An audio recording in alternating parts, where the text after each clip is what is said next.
Hello, welcome back to Access. My name's Nath. I'm here with Dave. Hello. Dave, when we were still at E3, Yeah. a long time ago now, we saw Ubisoft's new chopping game Yeah. called For Honor. Yes. Which is, I find, quite hard to say. Yes. For Honor. Yes. Or like, it's like being in... Your Honour. Yeah, it's like being in court again. But this isn't... I can't think of a link, but this is not like being in court No. accused of various crimes. This is more like... What did it remind you of? It reminded me of being an amazing knight and smashing everyone up with my sword. That time you were an amazing... Yeah. So the basics of the gameplay, they kind of wanted to make... it's making sword play not just pressing a button and hacking. It's like, so you're actually using strategy and skill to fight. So they come up with a system, a kind of a combat system, which is supposed to demonstrate some element of kind of skill and moving around like you might do with a sword. And so I guess the crucial thing about it, and the thing that they told us at E3 before we started our hands-on demo, is that there's 3 positions you can hold your sword, and that's like there's like a triangular kind of symbol on screen to showing you which one you're holding, and your fighter, your knight, will go into a different stance, and basically they work for attack and defense. So if you attack someone and they have the same stance as you, they're able to defend your blow. If not, they can't. So the idea is you look at your opponent and you try and mimic their stance so that you're able to defend against them. Yeah. And then it's about you can kind of break through there, because it can be quite one-on-one. It's quite hard to get a blow in. Yeah, it can be quite difficult. So the things that kind of disrupt the stalemate is if you get close enough. It's quite short range, but you can go in and kind of do a shoulder barge, like a little melee attack, and that staggers them, and then you can attack them. Yeah. Or the other thing is, like, there's just tons of other stuff going on. It's not just like a one. I think there is a mode where you can just do one-on-one fighting, but the one that we played wasn't like that at all. There was loads more going on. No, we played Dominion mode, so it's 4v4, but also you have a whole army of what I'm going to call minions. Yeah. So you know, it's called Dominion, I think. Yeah, probably. It's those minions. They are literally smaller than you, I think.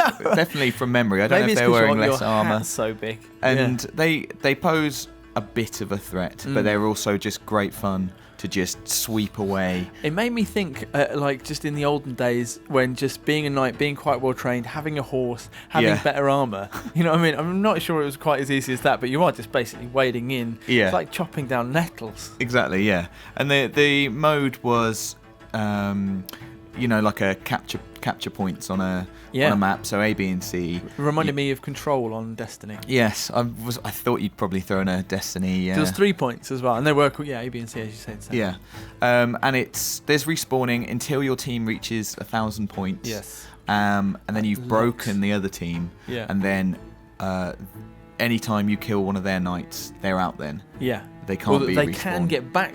They can knock your score back down again by scoring your own points. Yeah, so that was really interesting because we got to that kind of endgame state, and it was like back and forth for a little while. And also both teams can hit 1,000 points, so both teams can be eliminating, and that's how it ended for us. So the beginning is like a scramble, and you do get points for killing like the mensch, just the guys. Yeah. But obviously the important thing is you score a lot more when you control the zone, so you're kind of doing those 2 things at once. Yeah. And because there's 4 of you, and like, as I say, like one-on-one battles are quite hard, really to do anything except for just block each other and circle around a bit. So you're trying to double up on people. Yeah. You're trying to interrupt people when they are just killing swathes of your little guys. Yeah.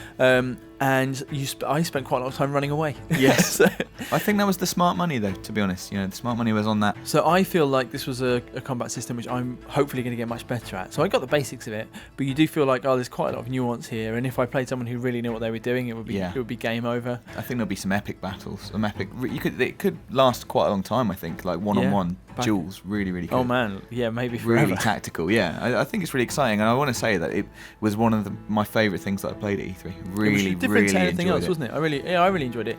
I really think there's a lot of potential depth in the you're going to need a lot of teamwork. It's so much easier to defend a spot than to take it, because fights can take so long. Yeah. Especially if you get 2 zones, 2 men on each one. That is going to be tough to break down. So, and where you go if you try and overwhelm one spot and then everyone moves to the other one, and when you need, like, sometimes, as we were talking about running away, especially when we got to the point where we were able to eliminate them.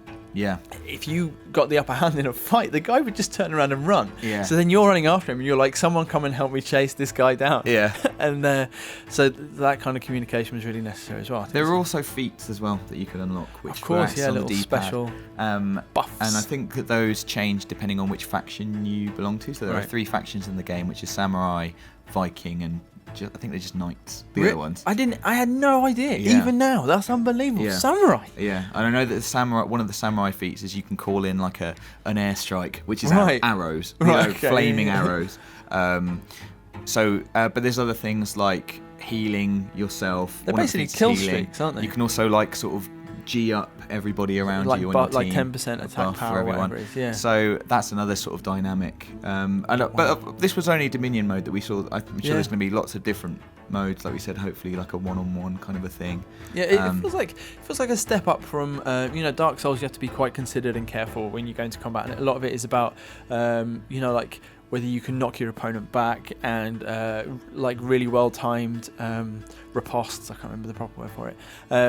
And it just feels like that, but one more level of intricacy. They were just talking about, like, we just wanted to make a game where you could do cool sword fighting. Yeah. Like, good call. Yeah, it's worked. So that's For Honor. We're not sure when it's coming out. No. So we're just going to have to subscribe to the channel and look for upcoming coverage on it. As soon as we get a chance, we are going to go back and we're going to play some more. I'm going to be a samurai, Dave. Yeah. So you should subscribe to the channel. Let us know what you thought of For Honor in the comments. I thought it was one of the most exciting things at E3. Definitely. And like this video just for Dave. Go on. Do it for Dave.